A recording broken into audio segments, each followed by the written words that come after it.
So first, what are the components that we usually cover under psychiatric history taking? First is the identifying data, the chief complaints with the patient and the informant has come up with, history of presenting illness, the complaints that the informant is giving you, and then we have to basically briefly expand those symptoms, how it developed, when it developed, past history, if there has been similar episodes of same kind in the past as well, because we already know that most of the illnesses could be episodic. Even if somebody is addicted to a substance, patient might be addicted for like 5 or 7 years, then he might have maintained abstinence for 2 or 3 years. Then it also tells us a bit of prognosis of the patient, of different pathologies that we deal with. Like, let me give you an example of bipolar disorder. As you've been studying bipolar for so long, there are usually past histories of multiple episodes of mania. Okay, and then how frequently it's coming also tells us the prognosis. Ki how frequently in the long term, how harmful or will it be able to be controlled by medications or not, also helps us decide ki how frequently does these episodes happen. Usually, according to the theories, any of the bipolar pathologies like patient presenting you with mania generally have a stressor involved before that. But if the episodes are coming quite frequently, then stressor is not required. It can happen endogenously on its own. Then comes medications. Previously, what on medications patient was on? Was he maintaining on those medications? How was the result of those medications? For how long did the patient take the medications? We can also restart the patient on the same medications if we know that the patient has been quite efficacious and the medicines worked on the patient. Then we don't need to experiment a lot. We check the patient's profile, patient's CBC markers, blood profile, past responses. Then personal history, how the basically everything I'll explain you further in the upcoming slides. So these are the basic index of what we're going to discuss about today. First is identifying data, comprises of name, age, sex, marital status, occupation, education level, religion, socioeconomic status, informant and reliability, mode of referral, setting OPD and IPD. No matter wherever you go, in whatever branch that you are pursuing, it is very important to go through this very thoroughly, as most of the illnesses are defined through their ages and sexes, that somebody might be predisposed to certain thing as compared to others. Like, according to the latest data, males are more predisposed in getting addiction as compared to women. The data is quite skewed towards men, like 60 to 20%. So it also helps us determine these things. Like, in our socio-cultural setting, we living in India, we had a reference from orthopedics department. There's this reference in view of de-addiction. Then I read the patient's name, it was a female, and she was around 55 years old. And she was dependent on the alcohol. I know it's not the fair thing to say, it's a bit sexist as well, that only males are more prone of getting addicted. But in our socio-cultural settings, it's not very common that some women who might be in their 40s or 50s is dependent on alcohol. So it's very important because then it automatically raises your alarm that did somebody take the history properly or not? Is she giving you the right history or not? Because you are not used to all these things. Like even this happens with the cultures as well. People coming from down south towards north, they'll find completely different socio-cultural settings as compared to how they have been brought up in South India. Then name is also very important. You also get to know from which religion, caste, or social background that somebody belongs to, what lines you can cross, what lines you can't cross. Marital status is very important. Marital status helps us to know how's the social support of the patient. It has been observed through multiple studies that the best outcome of any psychiatric illness has been the best in India as compared to any other foreign countries. As the social support is quite robust in our country as compared to other Western or first world countries, so-called first world countries as they say so. Occupational related hazards. Somebody is of low socioeconomic status might be predisposed to substance abuse early, might be predisposed to chewing tobacco early, might be predisposed in developing schizophrenia. According to the data which has been going on since past many years, it has been observed that schizophrenia is observed in socio-cultural status in which socioeconomic status had been on a poorer side. But the newer data is coming up that now the mental illnesses, specifically psychotic symptoms, have now been observed more in urban cities, especially who are living in isolation or in nuclear families. Then comes education level. We basically get to know how well somebody might understand the illness. It also helps us to tell, okay, how much the further examination that we're going to do with the patient, that how much that somebody has a capacity of answering certain questions.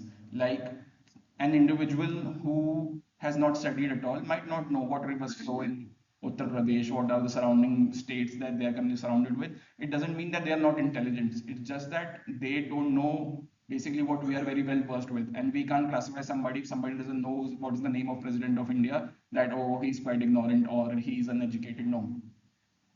So occupation and education level also help us to further question the patient regarding their psychopathology. Then again, religion and socioeconomic statuses, informant and reliability. So this is very important for you guys whenever, even if you're in an emergency setting, surgery, radio, dermatology, that who is the informant and what's the reliability. Basically, how we consider somebody is reliable or not is we take care if the patient is caring, is consistent with the history, is telling you the same history. The best criteria is that the patient should stay with the informant for at least 6 months. That okay, he has been in and out throughout the development of the illness and he might be knowing it better. Like somebody, like you guys are over here, far away from your family members, and you might be going after 4 or 5 months. Any day, you guys will be more aware what the person is currently going through in his surroundings as compared to their parents. They might be talking to him once or twice a day, but their reliability reduces significantly if they have not been in touch for the past 7 months. We prefer first blood informants, but still the more reliability becomes when something is consistent. The complaints are consistent, they are not changing even if we ask them multiple times. Another good thing is that if we can basically corroborate that information with somebody. Does anybody know corroboration? I have told you before. The guys who used to come over here, I can't believe it that I didn't teach you what does corroborate mean. For example, I am the patient. You guys have been seeing me in and out after every 2 or 4 days. So she comes and she tells a certain history about me. Then some other psychiatrist, like there's a psychiatrist over there, I'm sitting over here. She comes with me. She's my primary informant.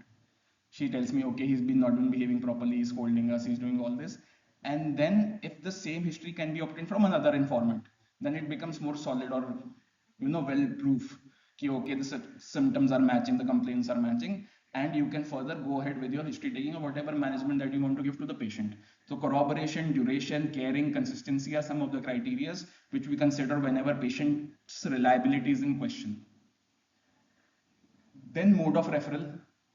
If somebody has been referred to us from the previous family or from a doctor or from a mental status in the mental healthcare setup or from a law, from a court, from a police headquarters or whatever. Mode of referral is very important. Who sent you over here?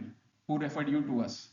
It's not just about that, okay, you might be building a camaraderie of a fellow doctor, but you should know who referred to you. How come he was referred over here? Like you're trying to find out the low mood history and he's trying to collect documents for himself for his medical legal purposes.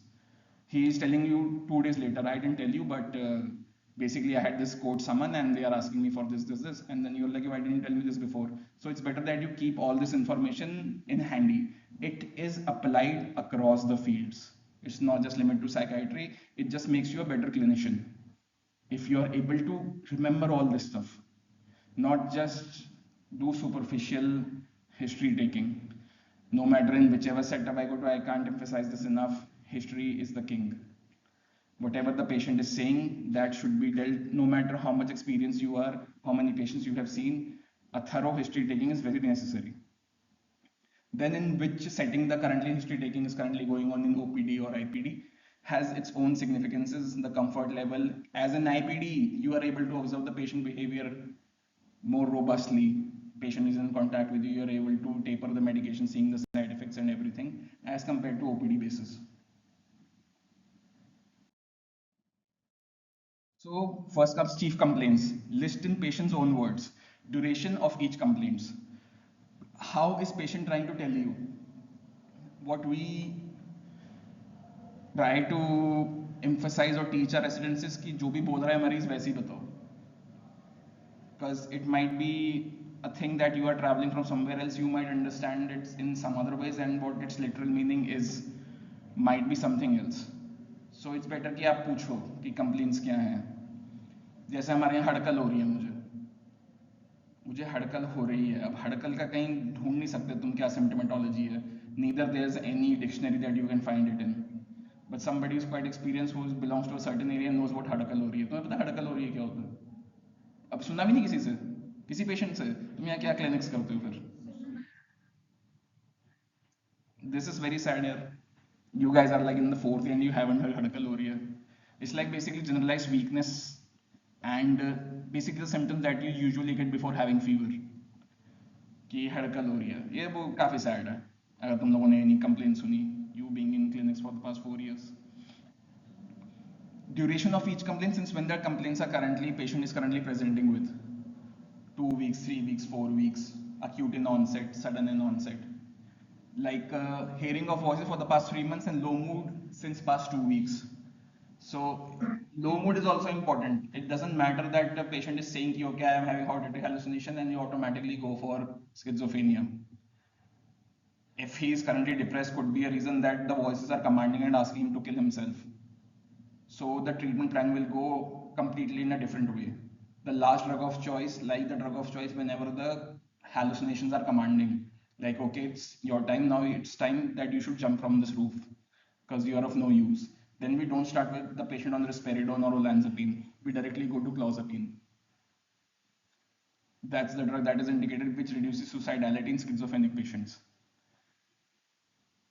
Why don't we go ahead with clozapine every day? Great answer here. Full marks. याद रखना, NEET question, exam question, whatever, clozapine के बस side effects are very important. एक granulocytosis सबसे ऊपर याद रखना, दूसरा ट्राइग्लिसराइड्स, लिपिड प्रोफाइल और ब्लड शुगर्स, ये याद रखना क्लोजाबिन के साथ।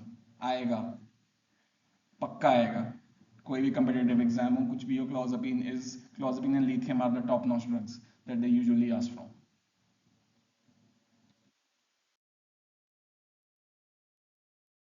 Then comes the history of presenting illness, detailed, chronological, clear description of symptoms. So first we ask the complaints that what the patient presented with. मेरा मन उदास है, मुझे नींद नहीं आ रही है, मेरे सिर में दर्द है, are the complaints. Then history of presenting illness is that now you have to elaborate each complaint. Again, it will be very helpful for you guys no matter whatever branch you choose. Patient is complaining of headache. Then how you further progress? Since when is the headache? Has there been any past episodes of headache? What is the duration of headache? What is the nature of headache? How does it subside? How does it get aggravated? Every question has its own importance. Is it sudden in onset? Is it unbearable? Does it get so painful that you start crying? Also helps to tell the intensity of the headache. This goes with every complaint. Okay, you are having difficulty in sleep. In what manner? Do you have difficulty in initiating in sleep? Do you wake up multiple times after you fall asleep? After waking up, do you have to use the washroom multiple times? Or do you wake up early in the morning, you're able to sleep in the night properly? Or do you feel lazy all the day the next morning after even if you have had sleep 6 to 7 hours? Every question has its own importance, which is beyond this domain that we can discuss sometime else. But history, कब, क्यों, कैसे, किस लिए, कब, क्या, get into that investigation CID mode, finding the core. Everything patient won't be able to tell you this. Usually you guys have must see whenever you are visiting a doctor. क्या हो गया? You automatically look towards your parent क्योंकि now he'll tell कि मुझे क्या हुआ है, होता है।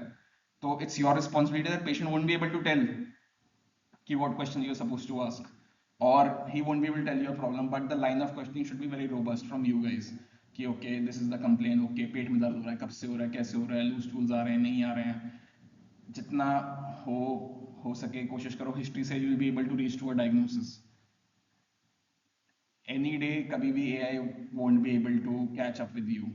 The clinical experience that you guys have and how thorough you are with your history taking is very important. ठीक है? Then onset of the illness, is it acute, subacute, or insidious? Again, our antennas blow up quite fast whenever the onset of illness is acute. Most of the illnesses in psychiatry are progressive, but there could be sometimes like somebody's parent passed away, then they suffered an acute reaction towards it. developed anxiety, but any of the psychotic symptoms, any of manic symptoms automatically raises an alarm to us that there might be a hemorrhage in their frontal cortex. Again, age comes in very handy. Patient is 60 years old. They come to you with the complaint so that he's not been behaving properly. He's been disrobing himself, not sleeping, repeating the same words again and again. So first factor, age, male, smoker, see the CT scan. Could be a stroke. So now you get to know why it's important.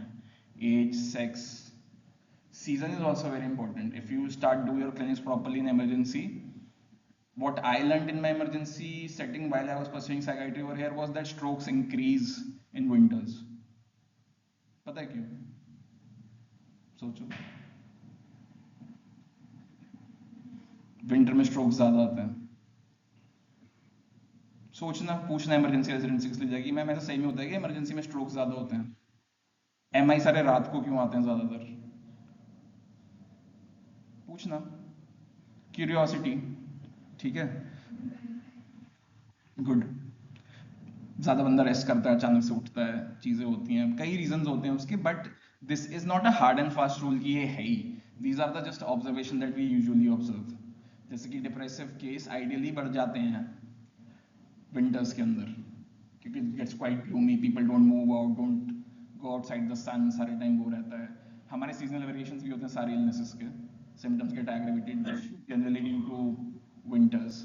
Mania ज़्यादा aggravate हो जाता है summers के अंदर, but it doesn't mean कि ये diagnostic criteria. That's an observation that we have observed. Triggering factors, stressors, substance and medical illness. What caused the symptoms to flare up? Was there any stressor? Was patient maintaining quite well? One day he went had alcohol and after that he became aggressive. Has he been aggressive for a persistent amount of time, or was it just a one-off episode? Was patient intoxicated that time or not? And mental illness or medical illness, like patient with hypoglycemia might present to you with anxiety. And this is certain problem. Once you guys, like we have been teaching you quite a long time, you attend an emergency posting one day and you'll be like कि किस तरह के doctors हो तुम. Patient hypoglycaemia है, keto acidosis हो रखा है, they are like psychiatry patient. That's why when you ask me that question कि why is psychiatry so important to us, यहाँ पे क्यों बोलते हैं, इसलिए क्योंकि they call us कि we are not able to figure out anything, please you guys tell us. And it's just the history. Pallor नहीं चेक कर रखा उन्होंने, क्या है. तो again very robust physical examination, बहुत ढंग से, हिस्ट्री बहुत ढंग से, कब कैसे क्यों कितने दिनों से है, कंटिन्यूस है या नहीं है. Psychiatry diagnosis will be always the last, हमेशा सबसे लास्ट है. You are guys are sitting on your clinic, surgery clinic में बैठे हुए, अचानक से पेशेंट बोल रहे हैं ऐसी ऐसी हरकतें कर रहे हैं, सीटी स्कैन. कुछ भी एक्यूट नॉन सेट है, सीटी स्कैन. ठीक है, चलो. Could it is continuous illness episodic, progressive or fluctuating? Continuous illness, generally schizophrenia is a continuous illness. It's not as if that it can't be treated, but 5 out of 10 cases might be having symptoms continuously and that might flare up. The flaring of the up of the symptoms might look like a picture of mania. So you keep on asking them कि okay ऐसे हो रहा है क्या या एकदम बढ़ गए हैं हम. Then there is episodic illness, also help us to distinguish patient is suffering from mania, depression, or he's trying to abstain from alcohol and is getting relapsed again and again. Progressive is the symptoms getting each and every passing day, are they getting more severe? And fluctuating, another example, patient is 40 years old, smoker, diabetic, and he gets suddenly aggressive. After 2 days, then he subsides on its own. Then again he starts behavioral changes. All the things which are acute and onset fluctuating get resolved on its own, again point out towards an organicity rather than it being a psychiatric illness on itself. Is it a first episode or recurrent episode? Is it the first time that it has happened, or is it a recurrent episode? Again, if it's a first episode, again your compasses should point towards an organicity, a medical cause, a surgical cause. Or is it happening again and again? Then you might consider okay, he or she might be our patient. It's not as if it's the first episode, they are not our patients, but it's our responsibility that they should go through a thorough medical examinations. Compliance, treatment response, and relapses. Compliance as in how usually the patient takes the medications or not. Do they stick to their routine or not? How was the treatment response previously? When previously they were on medications, did they respond well to the medications or not? And relapses. How often do they relapse? And if they relapse, do they come to us for help or not? Or do they go to a faith healer or they change a doctor? Then you basically get to know a basic psyche of the patient, and also helps you guys to perform and give a treatment in a certain way. Like if you know that patient is not adherent to medications, or there are multiple relapses, like patient is psychotic and the family members feel when he's on medication, now we feel that he's completely fine and they stop the medications. So it's your responsibility to basically educate them. And even if things are not happening, then we try to shift the patient from antipsychotic oral medications to long actings, in which we give the injection every month. First, initially, we give them every 2 weeks, then every month. Again, it all depends on history. What kind of treatment are you going to go with to the patient? Current symptom checklist: mood comprised of sadness, anhedonia, helplessness, guilt, suicide ideations, anxiety such as worry, panic attacks, phobia, psychosis such as delusions, hallucinations, thought disorder, OCD, obsessions and compulsions, sleep changes, insomnia or hypersomnia, appetite, weight increase and decrease, cognition, memory issues, disorientation, behavioral changes, irritability, aggression and social withdrawal, substance craving and withdrawal. So there are also different ways in somebody can present with to you with just depression. What you usually see is कि इसने खाना छोड़ दिया है, ये सोता नहीं है, रात भर उदास उदास रहता है. There's another depression called atypical depression. Patient खा ज़्यादा रहा है, पूरे दिन सो रहा है. So this might not happen that somebody is presenting you with a general picture that you guys are aware of. But if you guys are quite thorough and you are quite aware, the symptoms might present to you in a certain different way, then these things can be taken care of.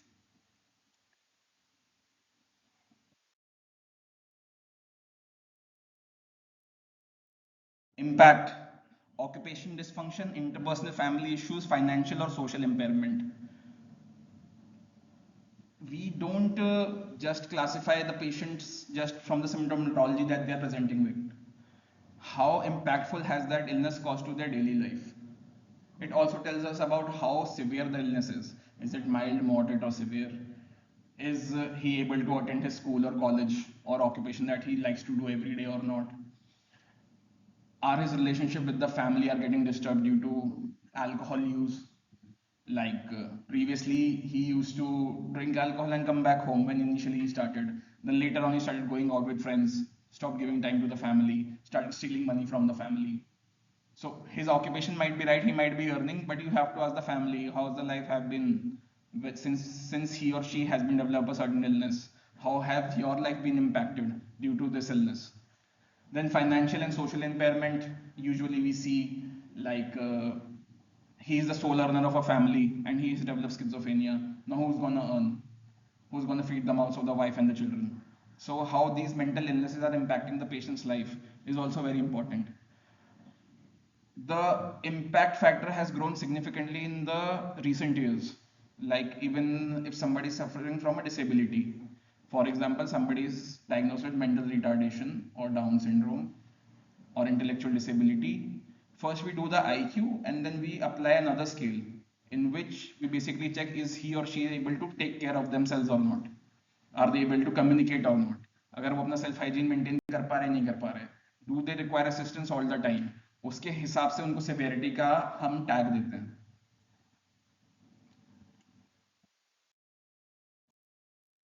Past psychiatric history, previous episodes, diagnosis, duration, severity, previous hospitalizations, past medications, side effects, responses, suicidal attempts, self-harm, history of aggression, violence, and electroconvulsive therapy. First, previous episodes, diagnosis, duration, and severity. Have they been diagnosed by any illness before or not? What was that diagnosis at that time? For how long did they take medications? Were they adherent to the medications or not? How previously the symptom presented? How this time the symptom presented? Everything is very important. Like my mother is suffering from rheumatoid arthritis. Previously, she had very different complaints. Then she took some medications. Then she was on monoclonal antibodies. She has been taking methotrexate regularly every week. Now her complaints has changed quite differently. She stopped medication in between. There was a certain flare up in which she was not able to move her joints at all. Then we had to admit her again. You again investigative journalism. क्या हुआ, क्यों हुआ, पहले कैसे था, क्या हुआ, क्या दवाइयों ने काम किया, क्या नहीं किया, क्योंकि you are wasting both your time, patients time and resources. कि they went through 4 protocols of drugs that didn't work and fifth one worked out, और तुमने हिस्ट्री ली नहीं और तुम चारों का फिर से वेट कर रहे हो कि 1 महीने ये दूंगा, फिर मैं नेक्स्ट पे जाऊंगा, फिर मैं नेक्स्ट पे जाऊंगा, फिर मैं नेक्स्ट पे जाऊंगा। टाइम वेस्ट हो रहा है, patient might go away from you, उसको सफर हो रहा है, डिसेबिलिटी, लाइफ ईयर्स उसके भी बढ़ रहे हैं। प्रीवियस हॉस्पिटलाइजेशन, एडमिटेड था पहले, नहीं था, मेडिकल हिस्ट्री प्रीवियसली है, हाइपरटेंशन की है, नहीं है, कभी उसको टीबी हुआ है, नहीं हुआ है, टीबी पे था वो, टीबी पे मेडिकेशन पे था वो, एंटीट्यूबिकुलर ड्रग्स, कौन से ड्रग्स से होते हैं साइकोटिक सिम्टम्स एंटीट्यूबिकुलर ड्रग्स से, पेशेंट एंटीट्यूबिकुलर ट्रीटमेंट पे था, पेशेंट को डायग्नोसिस हुआ ट्यूबरकुलोसिस, पेशेंट को शुरू हो गया ट्रीटमेंट, कौन से ड्रग तुम सस्पेक्ट करोगे कि इसको साइकोटिक फीचर्स आ रहे हैं, आवाजें आने लग गई, भूत दिखने लग गए, बोलो, गेस कर लो, कोई नहीं, जो तुम सोच रहे हो वही आंसर है। एंटीट्यूबिकुलर ड्रग्स तो पता है क्या है, आंसर आइसोनियाजिड है, याद रखना, अगेन नीट क्वेश्चन, याद रखना भाई, ये आइसोनियाजिड पूछते हैं वो। और भी कई सारी ड्रग्स हैं जो करवाती हैं, जैसे नाइट बेस नाइट टेरर्स करवाती हैं आपकी, जो HART ड्रग्स होती हैं, NNRTIs करवाती हैं, ठीक है। Past medication side effects and responses, automatically you know कि पिछली बारी मेडिकेशन खाई थी, एलर्जिक रिएक्शन हो गया, तो नहीं देनी है। सुसाइड अटेम्प्ट, सेल्फ हार्म, सबसे ऊपर क्राइटेरिया में हमारे यहाँ पे आता है, somebody has committed suicide, और अगर हम पास्ट में हम पूछें कि was there a previous attempt as well, automatically सबसे खराब प्रोग्नोसिस है उस चीज की, किसी ने कर रखा है अगर पहले भी अटेम्प्ट, तो बहुत हाई प्रोबेबिलिटी कि फिर से अटेम्प्ट करेगा। सेल्फ हार्म कैसा है, डेलिबरेट सेल्फ हार्म है, क्यों है, किस लिए है, क्या हो रहा है, अटेंशन के लिए हो रहा है, his voice is not being heard, that's why is that happening, what was the intention, impulsivity में तो नहीं कर लिया सुसाइड, गुस्से में आके दारू पी लिया, जहर पी लिया, कोई आर्ग्यूमेंट हुई तुम्हारे स्पाउस की, and then गुस्से में आके without thinking about the consequences you had, and then you later on regretted, if you are able to survive, happens like 6 times out of 10, whatever references that we do, they are like गुस्से में कर लिया हमने, ठीक है। History of aggression और violence, previously हमें अभी एडमिट करने की जरूरत है नहीं, जब पिछली बार जब हुआ था तो उसने बाहर जाकर लोगों की पिटाई कर दी थी, हमारे लिए कितना अर्जेंट है, can they be controlled from the family और नॉट। और ECT कैसा रिस्पॉन्स था, पहले इलेक्ट्रोकैन्युलर थेरेपी हुई है, नहीं हुई है, उस टाइम कोई कॉम्प्लिकेशन आया था, नहीं आया था, ECT हुई तो क्यों हुई, मेडिकेशन से कोई साइड इफेक्ट हुआ था या नहीं हुआ था, मेडिकेशन उसने खाई नहीं खाई, उसका रिस्पॉन्स कैसा था या नहीं था। Medical and surgical history includes hypertension, diabetes, thyroid disorders, neurological disorders such as epilepsy, head injury, drug allergies and current medications. चलो बताओ किससे होता है, हाइपोथायराइडिज्म में क्या होता है, हाइपर में क्या होता है, ठीक है, गुड, और गुड, और मिक्सेडीमा मैग्नस का नाम सुना है किसी ने, हाँ, क्या होता है उसमें, किस वजह से, हाइपर की वजह से, हाइपो की तरफ से, पढ़ना है सब यार, याद रखना इन चीज़ों को ना। एपिलेप्सी से भी होता है टेम्पोरल लोब, किसी को एपिलेप्सी साइकोसिस डेवलप हो जाएगी। और सुनो, पेशेंट को एपिलेप्सी है, 4 साल से एंटी एपिलेप्टिक पे है, पेशेंट को आवाज़ें आने लग गई, कौन सी ड्रग से हुआ है, सबसे ज़्यादा चलती है हमारे पूरे हॉस्पिटल में, देखना कभी ऑर्डर शीट न्यूरो के अंदर होती है, न्यूरो सर्जरी में चला जाना, न्यूरोलॉजी में चले जाना, लेवी पिल चल रही होती है सबकी, लेविट्रिसेटाम, उससे बहुत हाई प्रोबेबिलिटी कि पेशेंट को साइकोसिस हो जाए। तो if you are a good clinician, तुम्हें याद रहेगा ये कि 1 साल हो गए, 2 साल हो गए, मेरे को टेपर करके सोडियम वाइलप्रोट पे शिफ्ट कर देता हूँ, जिससे साइकोसिस ना हो जाए, ओल्ड एज है, मेरे को नहीं देनी है, साइकोसिस होने के बहुत चांसेस हैं। So how good you are as a clinician, it all depends on that, तुमने कितने केसेस देखे हैं, तुम्हारे जो तुम्हें पढ़ा रहा है उसने कैसे पढ़ाया है, ठीक है। Head injury, again I told you, trauma हुआ है, वो प्रेजेंट कर रहा है बिहेवियरल चेंजेस के साथ।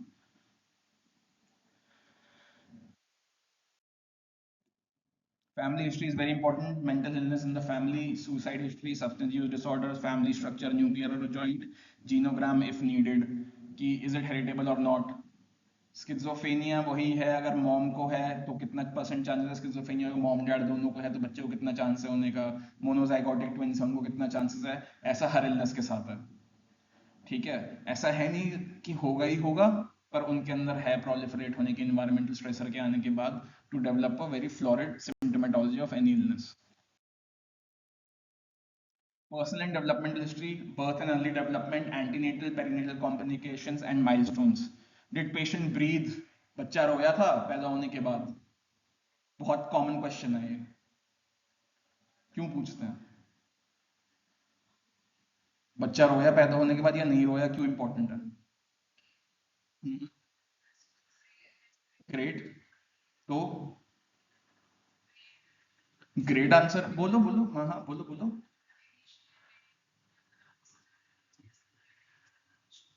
आगे तुम लोगों को समझ, बच्चा रोया नहीं रोया, सांस भरी लंग्स ने नहीं भरी, जब वो रोया तो ऑटोमेटिकली क्योंकि सर्कुलेशन आपको शिफ्ट हो रहा है प्लेसेंटा से, अब आपका अपना खुद का बच्चे को ऑक्सीजनेशन उस टाइम मिली या नहीं मिली।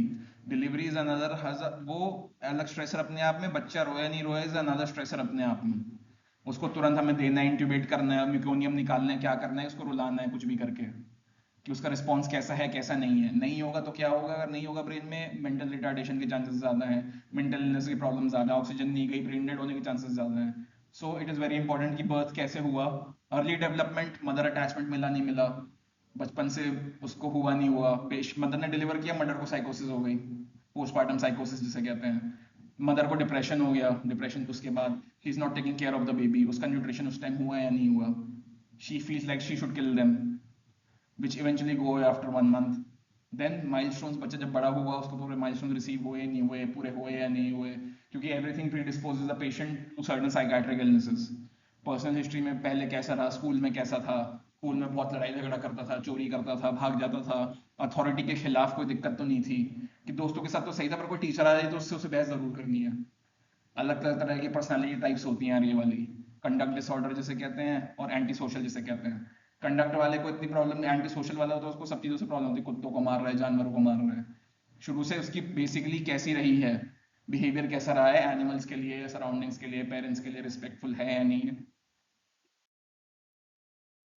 प्री मॉर्बिड पर्सनैलिटी, पेशेंट आया, मेरे को दुख हो रहा है, ऐसे है ऐसे है ऐसे है, माई गो टू क्वेश्चन इज आप एकदम ठीक कब थे? जी एकदम ठीक तो मैं इतने महीने पहले था। उसके बाद उससे पहले कैसा था वो, जब तक इलनेस नहीं है थी, if patient is become psychotic और मैनिक, तो मैं बेसिकली बेसलाइन जानना चाह रहा हूँ कि बेसलाइन पे कैसा रहता है। तो मैं थोड़ी बहुत किसी को जानते नहीं हूँ कि उसका बेसलाइन कैसा है।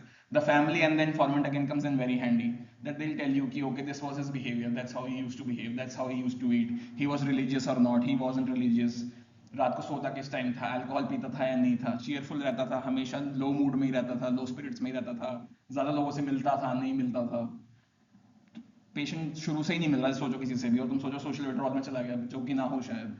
तो पहले पर्सनालिटी कैसी थी, अग्रेशन और इम्पल्सिव था, एडजस्टमेंट टू स्ट्रेस कैसा था उसका, खुद हैंडल कर लेता था, खुद हैंडल नहीं होता था, औरों को जाके बताता था, नहीं बताता था, खुद से कोशिश करता था, क्लिंगी था, किसी और का हेल्प चाहिए होती थी हमेशा, इंटरपर्सनल रिलेशनशिप्स हमेशा से कैसे रहे हैं, मल्टीपल पार्टनर्स रहे हैं, बार बार चेंज होते रहते हैं, कोई रिलेशनशिप टिकती है नहीं टिकती है, घर वालों के साथ कैसा है, सोशल हैबिट्स कैसा है, इंट्रोवर्ट है एक्सट्रोवर्ट है, लेजर में क्या करता है, खाली टाइम में क्या करता है, हॉबीज कैसी हैं। Then you are able to basically compare in all these domains कि पहले क्या था और अब क्या नहीं है, and how you should take the treatment plan forward. Even if you don't want to prescribe him medications, you just want to counsel him or her, first you need to know how they used to behave when they were normal, then you can talk it out, because whenever somebody is suffering from depression they don't know कि they are in depression and how their life is getting impacted every day, वो सामने वाला realise करा रहा है, जिसे कहते हैं शक्तियां याद दिला रहे हैं हनुमान जी को तुम्हारी ये थी।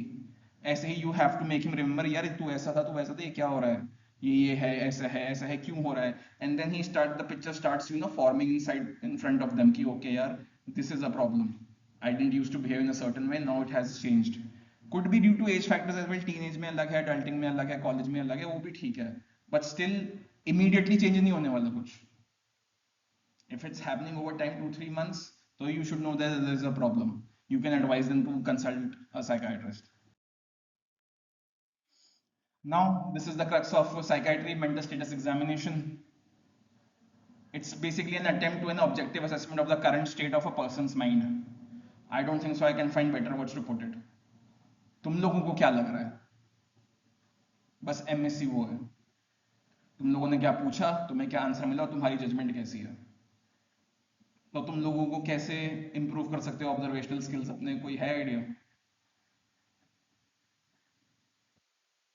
नॉर्मल क्वेश्चन है। तुम लोगों को अच्छा बनना है कि तुम किसी के इमोशंस अच्छे पढ़ पाओ, देख पाओ क्या है, कैसा है, क्या तरीका है उसका। है भाई, रैपो क्रिएट कर ली और ग्रेट, कैसे होगा वो? ठीक,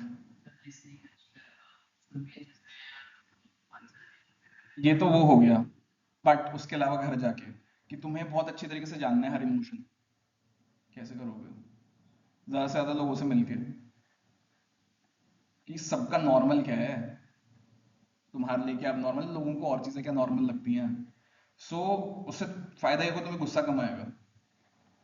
the more people you interact with, you get to know कि भाई यार ये भी चलता है, and then you also get use to it कि अच्छा ये भी नॉर्मल है या नहीं है, कितना आउट ऑफ ऑर्डिनरी है, एक्स्ट्रा ऑर्डिनरी है या नहीं है, लोग कितने हेल्पफुल है या नहीं है। Meet new people, try to talk to everybody, try to explore new people, newer souls, you get to no.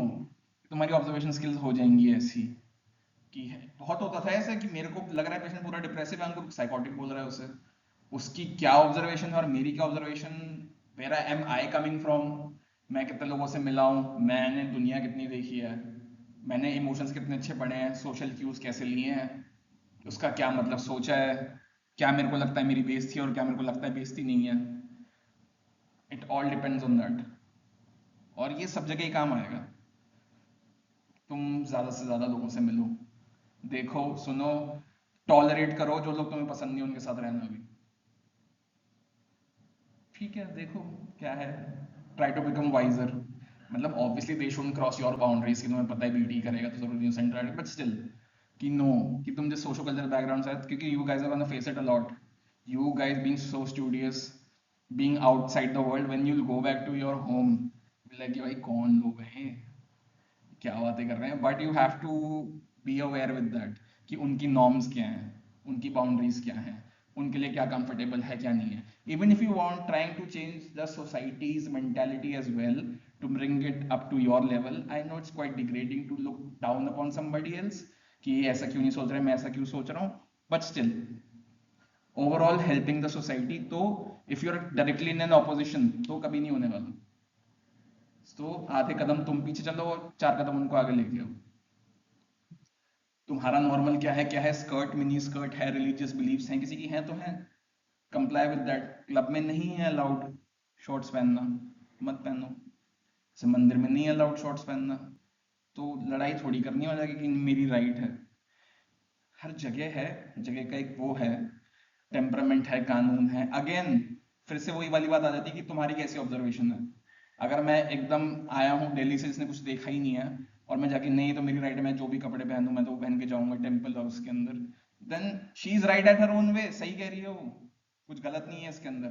पर अगर उसके डैड से पूछो वो बोलेंगे हाँ यार, तो ये तो पार्टी थोड़ी चल रही है रात को, या फिर पार्टी अगर चल रही है वहां पे वो बोलते हैं क्लब में कोड्स होते हैं, साड़ी नहीं पहन के आना।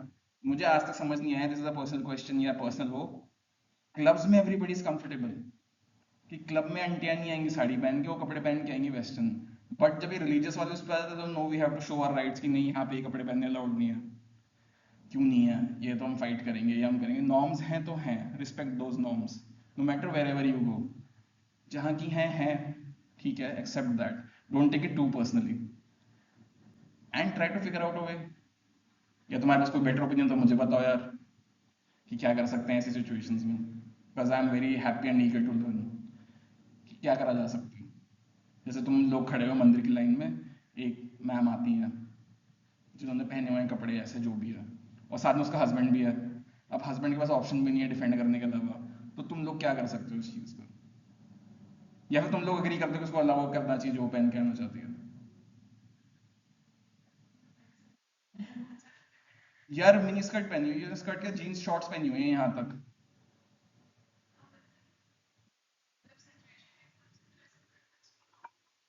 नहीं, अगर उसके ऑपोजिट भी व्यू है तो I am also open for that, बस मेरे पास कोई आंसर हो किसी को देने के लिए कि क्या है। And it's always better that you guys discuss all these topics within yourselves. किसी को ऑफेंड भी होना है वो भी ठीक है, at least you build your thought, तुम्हें अपनी भी थॉट की क्लैरिटी पता चलती, तुम इधर या उधर नहीं रहते।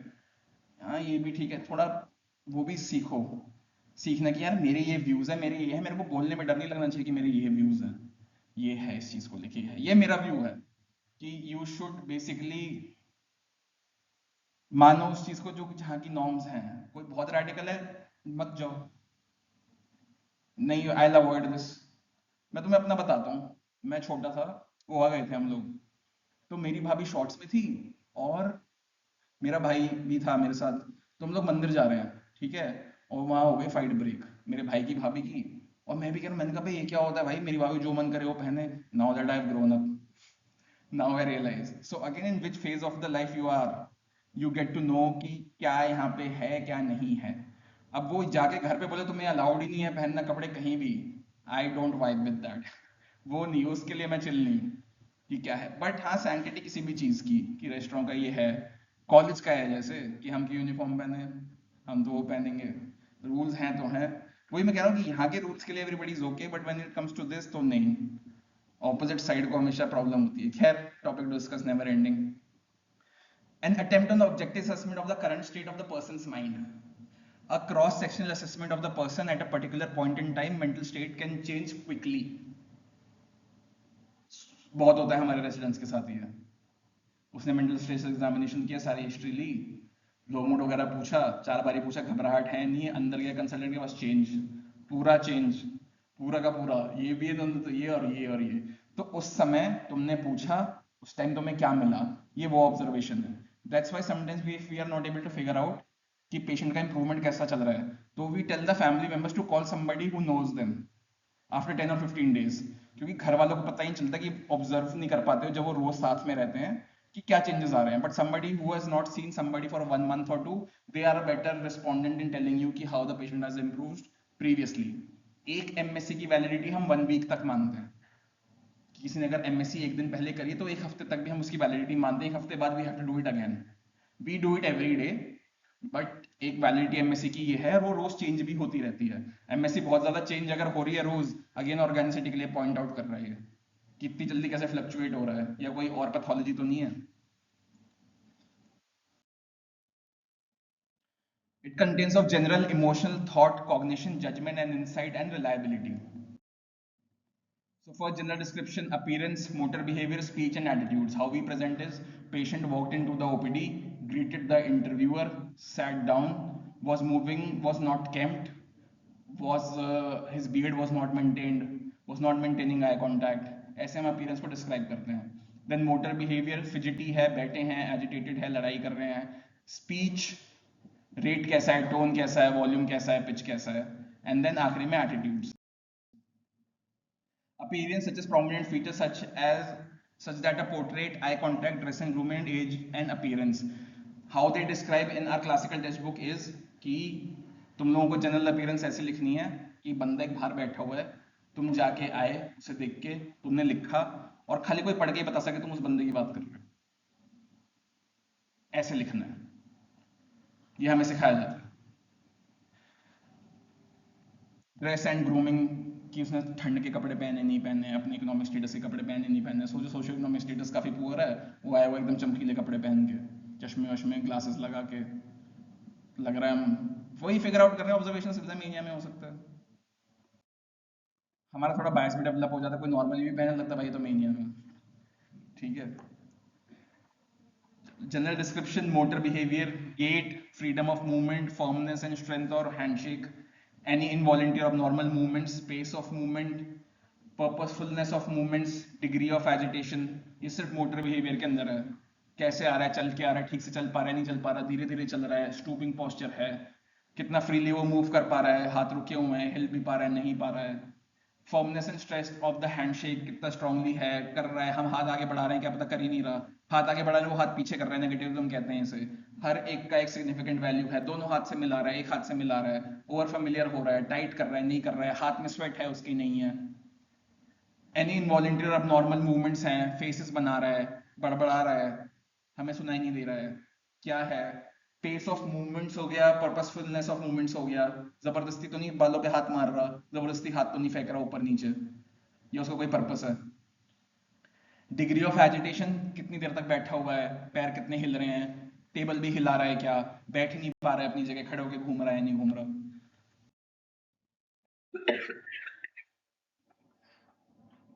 एजिट अगर तुम्हें कोई बोले पेशेंट एजिटेटेड है, तुम उससे क्या समझते हो? तुम्हें किसी ने बोला आके कि मैम पेशेंट बड़ा एजिटेटेड है, ठीक है, और कोई? इरिटेटेड, और? अरे कुछ तो बोला यार, ये तो तुम इंग्लिश है। चलो अब गूगल करो एजिटेशन का मतलब क्या होता है। देखो देखो, एजिटेशन का मतलब क्या होता है। Meaning of agitation.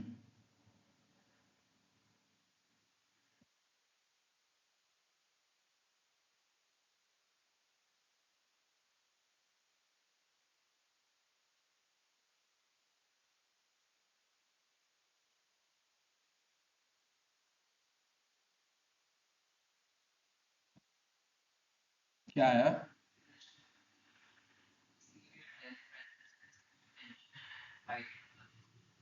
अग्रेशन तो नहीं है ना?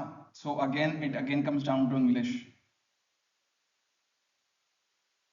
तुम्हारी इंग्लिश भाई होनी चाहिए टॉप नॉच, जो मैं तुम्हें डे वन से समझा रहा हूँ। मेरे को भी एजिटेशन यही लगता था आज तक।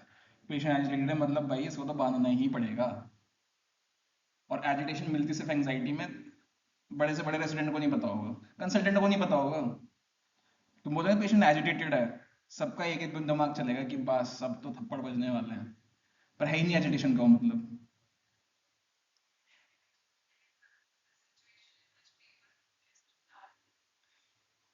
वो नहीं है। वही वाली बात है, तुम जैसे सर्च करो फायदे लिखो स्मोकिंग के। हाँ हाँ, you will be able to find everything. तुम किस चश्मे को पहन के चलना चाहते हो वो डिपेंड करता है। बेनिफिट्स ऑफ स्मोकिंग लिखो एक बार। अरे लिखो, तुम ढूंढ लोगे इंटरनेट पे डेफिनेशन, जो तुम्हें आंसर सुनना हो तुम्हें सुना देगा। इसलिए then you need to consult an expert. और तुम वो लोग एक्सपर्ट्स बन रहे हो इसमें। देखो क्या आ रहा है benefits of smoking. Benefits of smoking cigarettes. ठीक है, और? ठीक है,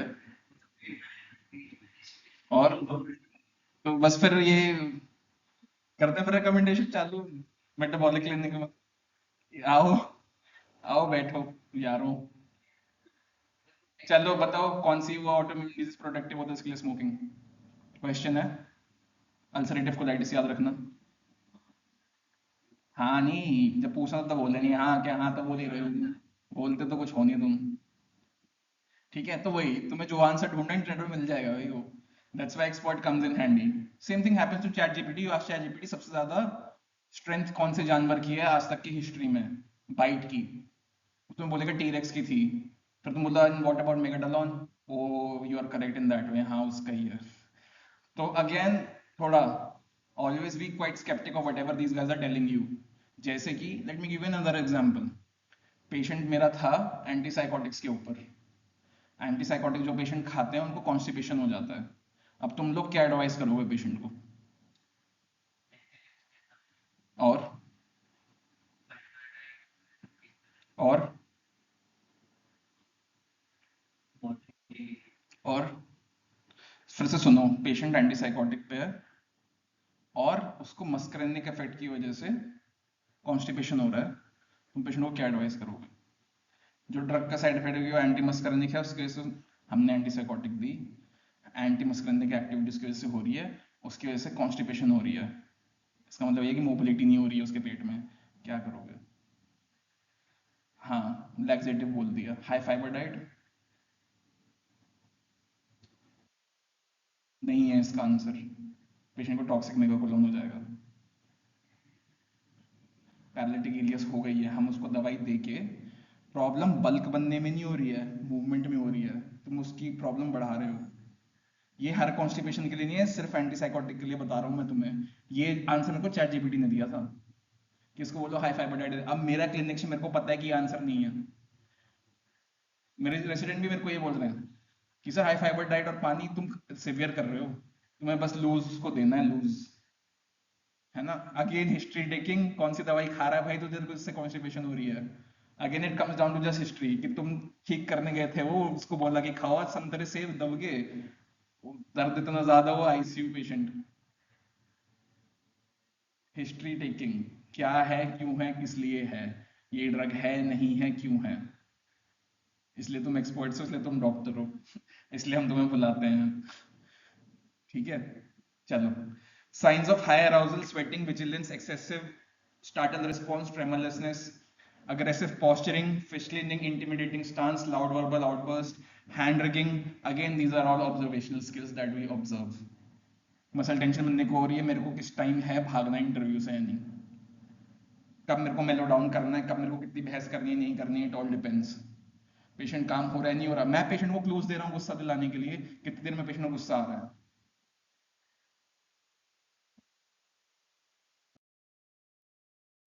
Motor retardation, paucity of spontaneous movements, slowed movements, lack of use of non-verbal gesturing. This is like the nightmare for first year residents.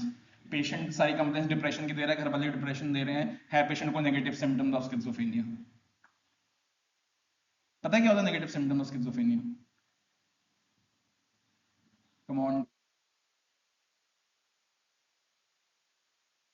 खोलो, पूछो, पूछो उससे, इंटरनेट से पूछो फटाफट क्या है। एक बार पढ़ना भाई यार, पढ़ के खड़े होकर सुनाओ मेरे को, और सुनते तुम बोलोगे अरे तो पूरा डिप्रेशन लग रहा है। नेगेटिव सिम्टम्स स्किज़ोफ्रेनिया लिखो।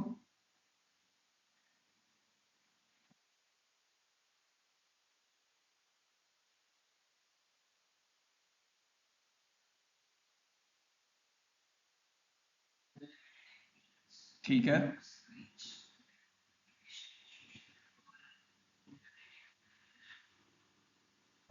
लग रहा है डिप्रेशन जैसा है schizophrenia. Again it comes down to observation. Patient को चल रही है भैया, सर ही नहीं कर रही, धड़ाधड़ ऐसा सर चला रहा है क्लिनिशियन। तो इट्स वेरी इंपॉर्टेंट कि what are books are telling us, we thoroughly follow कि क्या है पेशेंट का। हमारे यहाँ पे बहुत अच्छा direction, I don't know about the other books, neither I am nobody to comment कि और डिपार्टमेंट्स को क्या बुक्स पढ़ते हैं और वहाँ की गाइडलाइंस क्या हैं। हमारे में बड़ा साफ साफ दे रखा है, यू ट्राई टू मेडिकेशंस, कुछ नहीं हो रहा, रिवाइज योर डायग्नोसिस, कि असर क्यों नहीं कर रही दवाइयाँ। ये नहीं कि बढ़ाते जाओ, इसके ऊपर एक के ऊपर एक ले, ये भी ले, ये भी ले, नहीं, तुम्हारी डायग्नोसिस गलत हो सकती है। ये हमारे उसमें लिखा हुआ है, विच आई फाइंड इज ब्रिलियंट, कि वो हमें इंट्रोस्पेक्ट करने को कह रहा है कि तुम गलत हो सकते हो। हमेशा नहीं है, कहीं यू आर गेटिंग स्टक, मैं कहाँ गलती कर रहा हूँ, मुझे क्या नहीं मिल रहा है। वो तुम परेशान कैसे होगे जब तुम्हें नॉलेज होगी। You won't be able to see unless the mind knows. जब तक तुम्हें नहीं पता तुम्हें दिखेगा नहीं। अब तुम्हें याद रहेगा नेगेटिव सिम्टम्स, कि नेगेटिव सिम्टम्स, जिसे इसको पता नहीं डिप्रेशन है, इसको नेगेटिव सिम्टम्स तो नहीं, वहीं हैक हो जाएगा सामने वाला कि अच्छा उसमें क्या होता है। भाई history, negative symptoms are way more severe as compare to depression. बोलना एकदम बंद कर देगा, नहाना धोना एकदम बंद कर देगा, सोशल इंटरेक्शन बिल्कुल ही जीरो कर देगा वो, एकदम अकेले में रहेगा पूरे पूरे टाइम, बिना कोई स्ट्रेसर के होगा, एज ऑफ ऑनसेट है।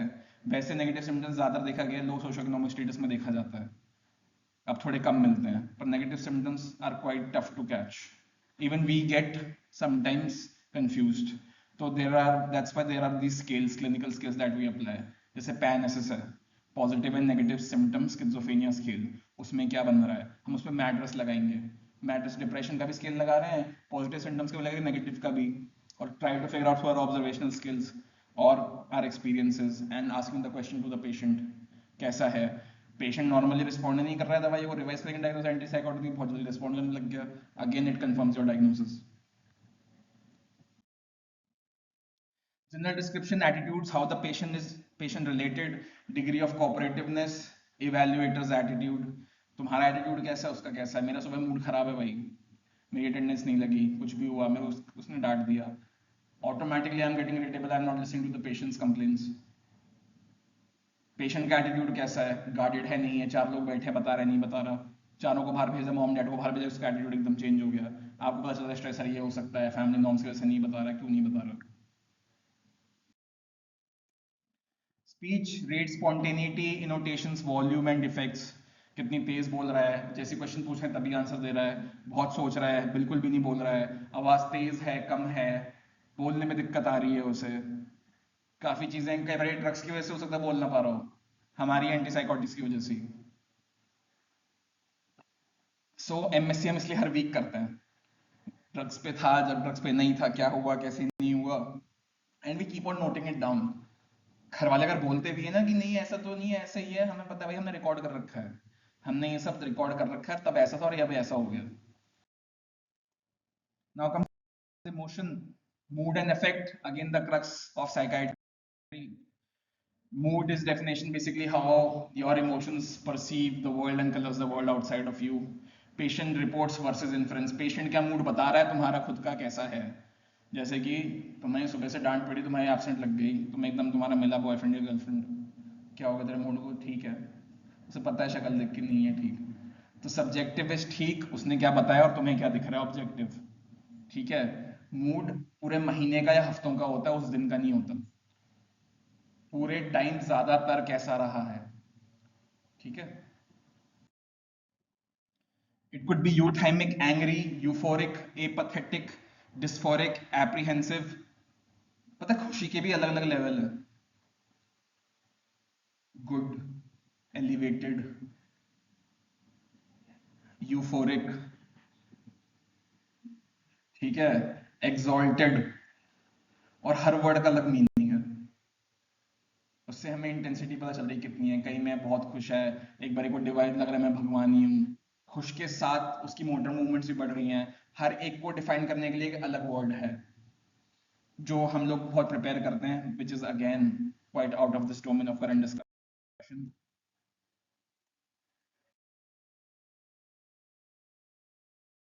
Then comes affect, appropriateness, intensity, mobility, range and reactivity. You crack a joke, you see the effect. तुम्हारे मुंह पे कितनी स्माइल आई, कितनी नहीं आई, आना चाहिए था, नहीं आना चाहिए था। या फिर तुम मुझसे क्वेश्चन पूछते हो कि tell me the happiest day of your life और the saddest day of your life, उसके मुंह पे एक्सप्रेशन चेंज हुए हैं या नहीं हुए हैं, कैसा है क्या नहीं है। जैसे तुम्हारे पास कोई जोक्स हैं जो तुम हमेशा अपने जेब में रखते हो, तू तो मत ही बोल रही हो, कि तुम्हें कभी कोई जोक क्रैक करना तुम कर दोगे? अरे यार ऐसा क्यों कर रहे हो फिर? हमेशा रखो दो जोक्स जेब में, हमेशा, हमेशा। ऐसा हो सकता है they might not land, unless and until you practise it you would get to know they might land और नॉट लैंड। रहते हैं किसी के पास है जोक्स अपने कि ये तो मार ही देता हूँ, सिचुएशन के अलावा, जैसे situation comedy something else but still having some jokes. मैं सुनाता हूँ तुम्हें। एक बार ना एक टेररिस्ट होता है, तो उसे ना हरियाणा वाले पकड़ लेते हैं, उसके बाद बहुत पिटाई करते हैं वो, प्रॉपर हरियाणा ट्रीटमेंट उसे मिलता है वहां पे। फिर शाम हो जाती है, थक जाते हैं, और गांव में पकड़ा हुआ, पुलिस पुलिस इतने आई नहीं, कह रहे अब क्या करें। तो कह रहा लूडो खेला है तूने? कह रहा लूडो, कहता हाँ। तो बोलता एक आया, दो आया, तीन आया, चार आया या पांच आया, तो तू पिटेगा बहुत। कह रहा जी छह आया तो? कहता तूने लूडो नहीं खेला? शिट, ये तो बहुत ज्यादा बॉम्ब हो गया। तुम्हें समझ नहीं आया क्या है जो आगे भाई तुझे, इनको समझा फिर। शिट, सी, तो तुम्हें इससे पता चलता है कि तुम्हारे जोक्स लैंड होंगे या नहीं होंगे। So you always keep that in mind. क्या तुम्हारे यहाँ 6 पे बारी नहीं आती क्या वापस?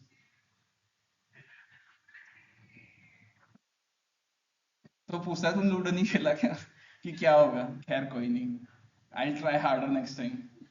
नेक्स्ट लेक्चर में I have a battery of jokes which might line और नॉट लाइन। चलो, काफी वो है तुम्हें तो, तुम्हें क्या, मेरा ही जॉब खराब था, तुम्हें क्या ब्लेम करूंगा, छोड़ो।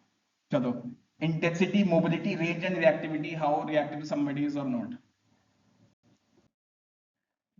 Then comes thought, process and content. वो जो सोच रहा है उसको वो बता पा रहा है, और कंटेंट जो सोच रहा है उसमें क्या निकला। ठीक है, वैसे थॉट बहुत अपने आप में एक टॉपिक अलग है। Manner and form of thought, stream of thought, goal directedness और not, other abnormalities of thought processes. Manner of, form of thought मतलब वो कैसे बता रहा है, बता पा रहा है, सेंटेंसेस नहीं बना पा रहा है, अपने थॉट्स बता पा रहा है नहीं बता पा रहा है। अगर फॉर्म ऑफ थॉट है खराब, हो सकता है भाई उसको स्ट्रोक हो। जिसको वर्ड सैलड या ये भाई पढ़ के जाना भाई, तुम्हारे सर्जरी में भी आएगा ये क्वेश्चन अभी फाइनल ईयर में। मिडिल सेरेब्रल आर्टरी गई है, फ्रंटल आर्टरी गई है, पोस्टीरियर गई है, पेशेंट को समझ सब कुछ आ रहा है पर पेशेंट बोल नहीं पा रहा, कौन सा area damage of the brain? किस क्या? Great answer. क्या कौन सा एरिया डैमेज है? Great answer. क्या आर्टेरियल सप्लाई है? हो गया है। सब हो जाते हैं भाई, याद रखना है यार। ये भाई तुम्हें नहीं छोड़ेगा पीछा भाई, ये नहीं छोड़ेगा, नीट नहीं छोड़ेगा, तुम्हारी क्लिनिक्स पोस्ट ग्रेजुएशन नहीं छोड़ेगा। ठीक है। पेशेंट बोल सब कुछ पा रहा है पर कुछ भी बोले जा रहा है, कौन सा गया एरिया? पेशेंट बोल रहा है पर उसकी बातें सेंस नहीं मेक कर रही, कौन सा? अरे गलत बोलो, कुछ तो बोलो। ब्रोकस तो एक कट गया तो दूसरा क्या बचा? बनने की सही आंसर है, हाँ। Temporal lobe. अगला तीसरा क्वेश्चन आर्टिकल सप्लाई। ये भाई नहीं छोड़ेगा क्वेश्चन पीछा तुम्हारा, कुछ भी कर लो। कोई एग्जाम हो, USMLE, PLAB, NEET, MD exam, MD psychiatric exam, MS surgery exam, ortho, ये क्वेश्चन नहीं जाने वाला। इट्स बेटर जितना जल्दी तुम उसे याद कर लो। ये आएगा ही आएगा। इसका डायग्राम क्या होता है, आर्टिकल सप्लाई क्या होती है, ब्रोकाज एरिया कहाँ होता है, लोकेशन कहाँ होती है, वर्निकिस एरिया कहाँ होता है, लोकेशन कहाँ होती है।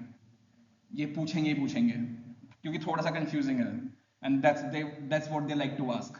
Then come stream of thought, बहुत ज्यादा थॉट है या कम थॉट है। थॉट में बीच में चुप तो नहीं हो जाता बोलते बोलते? हमारे साथ भी होता है कई बार, ये मैं क्या कह रहा था, मैं क्या बोल रहा था, वो वाला नहीं होता थॉट ब्लॉक। थॉट ब्लॉक ऐसा होता है कि पेशेंट बोलते बोलते एकदम गायब, और फिर वो कुछ बोल ही नहीं रहा। हमने कहा, क्या हो गया बताओ ना। कह रहे क्या हो गया? फिर उसको रियलाइज भी नहीं होता कि उसका थॉट एकदम गया जीरो, जैसे वो जो बेसिकली हमारे यहाँ बोलते हैं कि फन निर्वाणा है, कि तुम्हारे थॉट्स ही ना है दिमाग में। वो हमारे स्किज़ोफ्रेनिया वाले ऐसे ही कर लेते हैं। चलो, गोल डायरेक्टेडनेस एंड कंटिन्यूटी, जो वो बोल रहा है थॉट, उसका कोई एंड है या वो बस चले ही जा रहा है? वो चले ही जा रहा है, चले ही जा रहा है, चले ही जा रहा है। ठीक है। Then circumstantiality, tangentiality, loosening of association and word salad, एक इसके अलग अलग फ्लेवर्स हैं जो थॉट प्रोसेस के अंदर आते हैं। सर्कमस्टेंशियलिटी, मेरा एक दोस्त है शिवी, अगर मैंने उससे पूछा फोन करके, भाई क्या सीन चल रहा है, कुछ नहीं, मैं सुबह उठा, मैंने मुंह धोया, मैंने ब्रश किया, उसके अंदर ट्यूब था, ट्यूब में ग्रीन कलर का पेस्ट था, वो मैंने लगाया, मेरे दांत में बड़ा दर्द हुआ। उसके बाद फिर मैं खाना खाने गया, आलू के पराठे खाए। बहुत ज़्यादा इन्फॉर्मेशन, बट क्वेश्चन का आंसर वो दे देगा। ठीक है। टेंजेंशियलिटी, वो टॉपिक को टच करेगा and then he will move to another topic. Then loosening of association, it won't make sense, whatever he saying, दो आइडियाज कनेक्ट नहीं हो रहे होंगे आपस में। वर्ड सैलेड के अंदर, वर्ड सैलेड याद रखना, वर्ड सैलेड ऑटोमेटिकली तुम्हारा आंसर है, वर्निकीज एरिया के अंदर दिक्कत हुई है। वर्ड सैलेड को डायरेक्टली कोरिलेट कर लो तुम, Wernicke's area, temporal lobe, word salad, ये तीन वर्ड आपस में तुम याद कर लो। ठीक है। वैसे तुम्हें एक और तरीका याद करने का है, ब्रोकाज एरिया, जो मैं पहले बता रहा था। ब्रोका का मतलब स्पेनिश के अंदर बोलना होता है। ठीक है, तो बोल नहीं पा रहा है पेशेंट, तो ब्रोकाज एरिया अफेक्ट हुआ है। अगर कौन सी आर्टरी जाती है, पढ़ लेना, मेरे को याद नहीं आ रही। सी नहीं पीछे छोड़ता। ये एग्जाम्पल है यार। नॉर्मली तो ये होता है, I was at home, I felt some chest pain, so I told my son and he called the ambulance and now I am here. एक ये तरीका है बताने का, एक तरीका ये है। I was home, I felt some chest pain, so I told my son, maybe you know him or not, he's a doctor too, he's always worried so much. What was my pain? Oh yeah, and now I am here. कोई बहुत ज्यादा information, पर ये कोई वो नहीं है कि तुम डायग्नोसिस बना दो इससे मेंटल इलनेस की। ये बस चीजें हैं जो हमें मिल रही हैं। बेसिकली दाल बन रही है, अब दाल के अंदर किसी मिर्ची अंदर ज्यादा है, कोई बिना तड़के की है, कुछ और है। ठीक है, पर ये नहीं है कि दाल ही खराब है। ये चीजें मिलती हैं, साइंस हैं, ये बेसिकली डायग्नोसिस नहीं है। ये टेंजेंट है, पहुंच ही नहीं रहा पॉइंट पे। I was at home, I felt some chest pain, so I told my son. My son is a really great. If only he'd settle down and move some children. Do you have any children? I have 5 boys. पहुंचेगा ही नहीं। ठीक है, फिर भी ये diagnosis नहीं है। हमें मिलता है, मेनिया के अंदर प्रोलेक्सिटी मिलती है, मेनिया के अंदर फ्लाइट ऑफ आइडियाज मिलते हैं, पर वो डायग्नोस्टिक टूल नहीं है। ठीक है, अगर हम बना दे तो एक्स्ट्रा पॉइंट्स हैं, हमें पता चल रहा है इससे। ऑब्जर्वेशन है ये हमारी, पूछा क्या पर पहुंचा कहां तक। फिर क्लैंगिंग होता है, इकोलेलिया होता है, न्यूलॉजिज्म होता है, परसिवरेशन होता है, थॉट ब्लॉकिंग होता है। क्लैंगिंग को तुम अपने वो रैपर से याद कर लो, एक वर्ड से दूसरा जोड़ा, दूसरे से तीसरा जोड़ा। ठीक है, राइम नहीं कर रहे हैं वो लोग, वो प्रॉपर अगर उनको समझाया वो क्लैंग एसोसिएशन है। इकोलालिया जो तुमने बोला सामने वाला वही रिपीट कर रहा है। ठीक है, बच्चों में मत डायग्नोज कर देना, बच्चे करते हैं रिपीट जो तुम बोल रहे हो। न्यूलॉजिज्म एक ऐसा वर्ड होगा जिसको अपना मीनिंग अपने आप बना लेगा, जो पूरी सोसाइटी में कहीं और नहीं होगा। एक पेशेंट था हमारा स्किज़ोफ्रेनिया का था, मेरा वहां पे जाके गा हो गया। गा का कुछ मतलब नहीं है, उसने उस वर्ड को एक अलग सिंबल असाइन कर लिया अपने माइंड में। तुम ये कंफर्म कैसे करते हो उनकी फैमिली से पूछ के, इस वर्ड का आपके यहाँ कुछ मतलब होता है क्या? कुछ होता तो नहीं है इसका, ये मिलता है स्किज़ोफ्रेनिया में, लोग अपने वर्ड्स बना के उसको अलग मीनिंग दे देते हैं, अलग ही वोकैबुलरी एकदम। ठीक है। परसिवरेशन हमेशा ऑर्गेनिसिटी में मिलती है। आपका नाम क्या है? जी जी जी, मेरा मेरा नाम जी जी जी जी, हाँ जी हाँ जी हाँ जी। ऐसे होगा, ऑर्गेनिसिटी हो रखी होगी, बोल सेंटेंस एक ही वर्ड बार बार बार बार बार बार बार बार इंटरवेंशन। ये होता है परसिवरेशन, सीधा सीटी स्कैन, सोचना ही नहीं है। एक क्वेश्चन का सेम आंसर बराबर बराबर बराबर बराबर। इसके अंदर भी बहुत सारे होते हैं अलग अलग फीचर्स, बस तुम मोटा मोटा याद रखना, क्योंकि मैंने अपनी आंखों से देखा था। बूढ़े अंकल थे जी, एकदम ठीक थे, 4 दिन से अजीब चीजें कर रहे हैं। अंकल आए, सब नमस्ते करा, हाँ जी जी हाँ जी हाँ जी जी जी, मेरा नाम ये, बस ये ही, इसके आगे कॉन्वर्सेशन गई नहीं आगे। ठीक है। And then there thought blocking, जो तुम्हें मैंने पहले समझाया था। Content perceptual disturbances, delusions and others perceptual disturbances, मुझे ये दिख रहा है, ये इधर दिख रहा है, डिल्यूजंस, लोग मेरे पे नजर रख रहे हैं, माइक लगा रखा है। या फिर हॉट कंटेंट के अंदर सुसाइडलिटी भी आती है, मेरा मरने का मन कर रहा है, अच्छा फील नहीं कर रहा, पेसिमिज्म। Now comes perception. ये सारी की सारी हेडिंग्स हैं जो हम लोग हिस्ट्री लेते हैं पेशेंटों की। ठीक है। An MSC is not documenting a past history of these, but where they are active during the assessment. Now comes perceptual disorders, hallucinations, illusions. Hallucinations are the main disorders of perception. What we describe in their presence is elicited by asking the patient or revealed by observational behavior. डेजा वू हुआ है किसी को कभी? डेजा वू सुना है? डेजा वू का मतलब क्या होता है? क्या होता है बताओ। हाँ, कि अभी ये तो देखा हुआ है, पहले हुआ हुआ है कहीं। फिर एक और चीज होती है जामिया वू, कि तुम्हारे फेमिलियर एनवायरनमेंट पे अनफेमिलियर लगेगी। माइक्रोप्सिया, माइक्रोप्सिया होता है अल्कोहलिक पेशेंट्स में मिलता है, उसको सारे लोग छोटे छोटे दिखने लगते हैं। ठीक है, वैसे तो रेटिनल पैथोलॉजी भी हो सकती है, उसको सही दिख रहा है, छोटे दिख रहे हैं सब लोग, हम लोग तब भी ऑफ था रेफरेंस करवाएंगे, बट ज्यादातर अल्कोहलिक पेशेंटों में मिलता है इसको। लिलीपुटिज्म भी कहते हैं इसे। मेरे को पता चला लिलीपुट ब्रांड कहाँ से आया इसको पढ़ने के बाद। Depersonalisation, derealisation, a sense of being disconnected from myself, मेरे को लग नहीं रहा मैं अपने जैसा हूँ, मैंने अपनी बॉडी को बाहर से देखा है, ये बॉडी यहाँ है, मैं अपने आप को बाहर से देख रहा हूँ, मैं थर्ड पर्सन भी अपनी बॉडी का देख पा रहा हूँ। डीपर्सनलाइजेशन वो है। डीरियलाइजेशन ये कि मैं तो वही हूँ, पूरी दुनिया बदल गई है। ठीक है।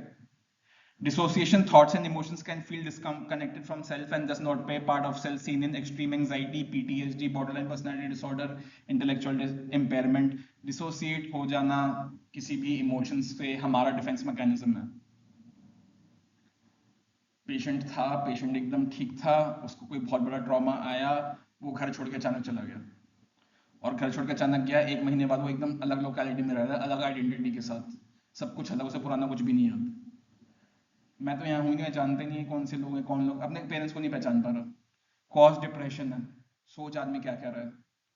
डिसोसिएटिव के भी बहुत सारे फॉर्म्स होते हैं, और सबके सबके लिए SSRI है ड्रग ऑफ चॉइस।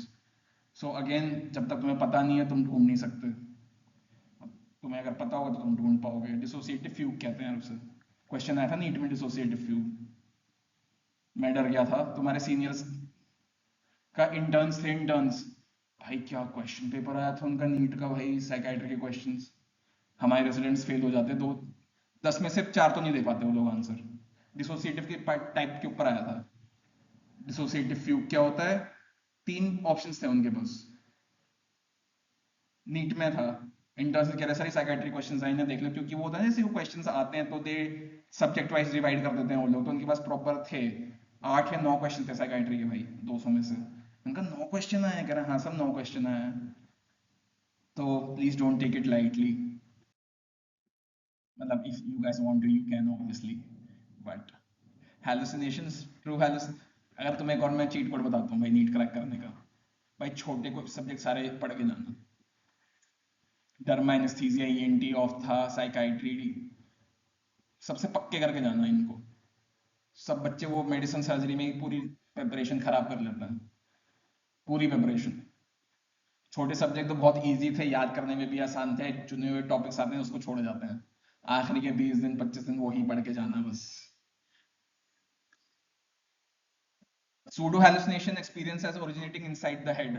मेरे को अपने मन में दिख रहा है, सामने नहीं दिख रहा, कितना साफ दिख रहा है नहीं दिख रहा, उसकी शेप कैसी है, कपड़े चेंज हो रहे हैं नहीं हो रहे हैं, सेम ही रहते हैं, वो आपसे बात कर पाता है नहीं कर पाता है, हैलुसिनेशन भी असली है या नहीं है वो भी देखते हैं। किसी को अगर विजुअल हैलुसिनेशन हो रही है, सीटी स्कैन, विजुअल ऑडिटरी की बात नहीं कर रहा मैं, विजुअल हैलुसिनेशन अगर किसी को हो रही है, सीटी स्कैन तुरंत, एमआरआई सीटी स्कैन जो तुम्हें मिले इमेजिंग। विजुअल हैलुसिनेशन से सीधा साइकियाट्रिक कॉज नहीं बनाना, ऑर्गेनिसिटी होती है 8 times out of 10। Auditory hallucinations are most common in schizophrenia. They may be elementary or complex. They are typical forms. Two or more people arguing, commenting about the person in the third person, or running commentary about the person's behavior. The worst part is people might be suffering from schizophrenia for 4 or 5 years. And the family also doesn't know about it. When they come to us, when we start asking the questions की आवाजें आ रही हैं, then they realize अच्छे लोग इतने सालों से बातें कर रहे थे, अब उनको पता ही नहीं है भाई कि वो क्या कर रहे हैं, तो क्या पूछेंगे, वो ऑब्वियसली हमें पता है कि ये क्या हो रहा है। Again, what the mind knows the eyes will see. तुम्हें पता है तो तुम देख पाओगे भाई, ये सारी दिक्कत है। उनकी फैमिली, अच्छा ये तो इतने साल से आवाजों से बातें कर रहा था, हमें तो लगा ही नहीं कभी भी ऐसा। वो बताना शुरू करता है, उनकी पूरी रियलिटी ऊपर से नीचे हो जाती है। हमारे सामने बहुत कॉमन है ये होना, कि अच्छा ये हो रहा था क्या इतने दिनों से।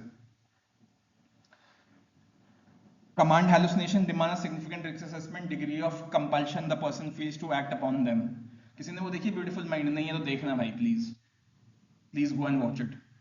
नोबेल पीस प्राइज विनर के ऊपर है, नोबेल पीस प्राइज कह रहा हूँ, फिजिक्स का नोबेल प्राइज मिला था उस बंदे को, बहुत तगड़ी फिल्म है, ऑस्कर भी मिला हुआ है उसे। साइंटिस्ट होता है, उसको स्किज़ोफ्रेनिया होता है, उसके ऊपर है। Brilliant movie, brilliant. A beautiful mind नाम है उसका। Hallucination in other modalities: olfactory, gustatory, somatic, visceral, almost always organic. मेरे को टायर जलने की स्मेल आने आ रही है, आप लोगों को नहीं आ रही है? मेरा स्वाद बदल गया, ऐसा लग रहा है मेरे मुंह में लोहा आ गया है। सोमैटिक, मेरे को ऐसा लग रहा है मेरे ऑर्गन्स किसी ने निकाल लिए हैं, या मेरे अंदर कीड़े चल रहे हैं बहुत सारे। This is the cognitive exam in which we check the consciousness, orientation, concentration, attention, calculations, memory, intelligence. भाई तुम लोग न्यूरोलॉजिकल एग्जामिनेशन जो भी करते हो, हमारे इमरजेंसी में कैसा होता है, आइडियली ऐसा होना चाहिए। तुम उसका फिंगर टेस्ट वगैरह कर रहे हो, सब इमरजेंसी में एग्जामिन करते हो कि क्या है कैसे है, ये सब हो रहा है। मेमोरी पूछ रहे हो कि बाबा क्या खाया था, ये साथ में कौन आया हुआ है, कल क्या खाया था, ये कर सकते हो। कौन सा महीना चल रहा है, क्या हो गया, 100 में से 5 गए, कितने बचा, कितना है, मेमोरी कितनी याद है, ये सब पूछना होता है उस समय ही। जनरली हर मरीज का, एवरी पेशेंट, यही गाइडलाइन है, यही फॉलो होना चाहिए। ये है नहीं है, कॉन्सेंट्रेट कर पा रहे नहीं कर पा रहे, ओरिएंटेटेड है या नहीं है, चाहे तुम्हें कितना नॉर्मल लग रहा हो। ठीक है। Insight: patient capacity to acknowledge, appreciate illness, associated implication and consequences. Patient में कितनी इंसाइट है, मेरे को जो बीमारी है या नहीं है, वो मानता है नहीं है, नहीं है। अगर वो नहीं मानता, तुम मानते हो अल्कोहल वैसे बीमारी है, अल्कोहल पीना, जैसे कोई 2 पैक पी के सो जाता है रोज, तो उसको है डिपेंडेंस या नहीं है? एक बंदा 1 महीने से रोज 1 पैक पी के सोता है, 2 पैक पी के सो जाता है, कोई बिहेवियर में दिक्कत नहीं, कुछ नहीं, तो उसको डिपेंडेंस है या नहीं है? साइकोलॉजिकली सारी डिपेंडेंस है उसे, फिजिकल भी साइकोलॉजिकल भी, टॉलरेंस सब है उसे। बट एक बूंद भी दारू कोई पी रहा है, उसको प्रॉब्लम है। I have lost somebody very close to me yesterday. I'll be going to a funeral today. Alcohol, strict no no, strict no no। और इतनी स्टूपिड बात थी, it's getting recorded, I tell you after it gets finished. It's traumatising. A guy, 10-year-old son, 50 years old. I'll tell you what happened. But भाई party भी, I'll tell you the situation will be like कि ऐसा कैसे हो सकता है। ठीक है। Patient capacity to acknowledge, appreciate illness, associated implications and consequences। Problem है या नहीं है, पहले तुम लोगों को भी इसको करना पड़ेगा। वही हर किसी का अलग पैरामीटर है, कौन मानता है इस चीज़ को, कौन नहीं मानता। अल्कोहल पीना प्रॉब्लम है या नहीं है, ड्रंक ड्राइविंग प्रॉब्लम है या नहीं है, कैन पी के गाड़ी चलाना प्रॉब्लम है या नहीं है।